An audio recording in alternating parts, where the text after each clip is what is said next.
খেতে হয়, কিন্তু আমরা ইচ্ছা মতো খাবো, যেটা আমাদের জন্য শরীরের জন্য ফিট সেটা আমরা খাবো, পয়সা দিয়ে খাবো।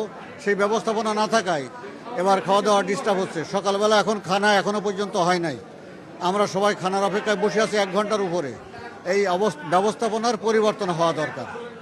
এই জন্য আমরা ধর্ম মন্ত্রণালয়ের কাছে এটা আশু পরিবর্তন কামনা করছি, যে এই ব্যবস্থাপনা পরিবর্তন করে সাবেক ব্যবস্থাপনায় দেওয়া। নানা রকমের খাদ্য থাকবে, হাজিদের যেটা পছন্দ সেটা খাবে, দাম দিয়ে তারা খাবে।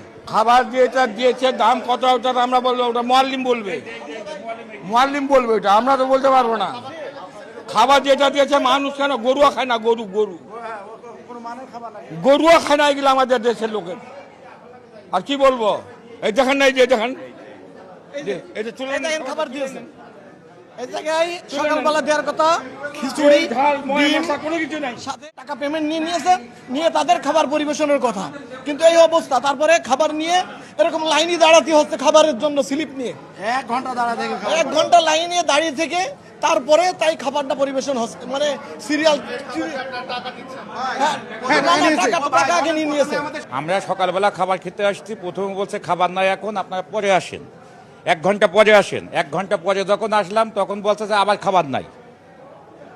তারপরে আমরা খাবার নিতে গেলাম, আমাদের সকালের যে 140 টাকার যে প্যাকেজ ছিল, প্যাকেজের মধ্যে খিচুড়ি ছিল, ডিম ছিল ইত্যাদি। পরে তখন ডিম দিল না, খিচুড়িও নাই। তারপরে আমাদের সাদা ভাত আর এই যে পিল্প ঘন্ট দিয়ে সবজি দিয়ে আমাদেরকে গ্যাঞ্জাম করার পরে তারপর দিয়েছে। আর সরকারের এই ব্যবস্থাপনাটা আসলে ঠিক না, এটার থেকে বেরিয়ে আসতে হবে। আমরা খাওয়ার টাকা, বিমান ভাড়ার টাকা, কুরবানির টাকা একসঙ্গে একত্রে দিয়ে দিয়েছি।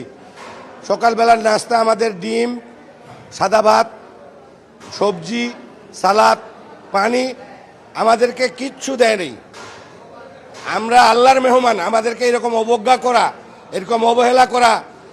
আমি ধর্মমন্ত্রী সাহেব খুব ভালো মানুষ, উনি এই যে আমাদেরকে এইভাবে অপদস্থ না করে এই যে যারা এইটা হোটেলটা করতেছে এদের লিস্ট বাতিল করে যোগ্য বিচক্ষণ যারা অরিজিনাল আল্লাহর মেহমানকে স্নেহ করবে, যারা ভালোবাসে। তিনি কিন্তু এই হজ যাত্রা আনুষ্ঠানিকভাবে উদ্বোধন করেন এবং ঠিক সেদিন রাত 12টার পরে অর্থাৎ 18 তারিখে 12টার পরে একটি ফ্লাইট কিন্তু সৌদি আরবের উদ্দেশ্যে ছেড়ে যায় 419 জন যাত্রী সহ। এবং আজকে হজ যাত্রার ফ্লাইটের আজকে দ্বিতীয় দিন চলছে এবং আজকেও 14টি ফ্লাইট যাবে।